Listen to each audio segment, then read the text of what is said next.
ಅಂಜನಾದ್ರಿಯಲಿ ಸಂತಾನ ಬಯಸಿ ಅಹೋರಾತ್ರಿಯಲಿ ತಪಸ್ಸು ಮಾಡಿ ವಾನರ ಕೇಸರಿ ಕೇಸರಿ ಕುಲಸತಿ ಗರ್ಭ ಧರಿಸಲು ಜನಿಸಿದನೊಬ್ಬ ಅಸಮಾನ ಬಲೋತ್ಥಾತನು ಸಂಯುತನು ಅಂಜನೀಸುತನು ಪವನನಂದನನು.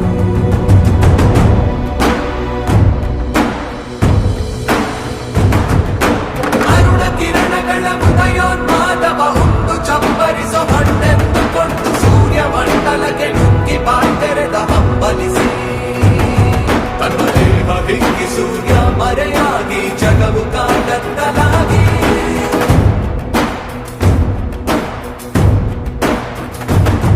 ಅದ ಗಮನಿಸಿದ ಆ ಅಮರೇಂದ್ರ ಬಂದು ಐರಾವತದ ಮೇಲೇರಿ ಆಂಜನೇಯನನ್ನು ಸಮೀಪಿಸಿ ತನ್ನ ವಜ್ರಾಯುಧವನ್ನು ಬಿಸಿದನು. ಪವನನಂದನನ ದೇಹಕ್ಕೆ ತಾಗಿ ಚೆಲ್ಲಿದ ರಕ್ತದ ಹನಿಯೇ ವಿದ್ಯುತ್ ವೇಗದ ಧರಣಿ ಗುಡುಗಿಸಿ ಸಮುದ್ರ ಮಧ್ಯಮ ಸೇರಿ ಕಟ್ಟ ಕಡಲ ಕಡೆ ಕಟ್ಟದಡಿ ಮುಟ್ಟಿ ಚಿಪ್ಪಿನ ದಯ ಕರ್ತ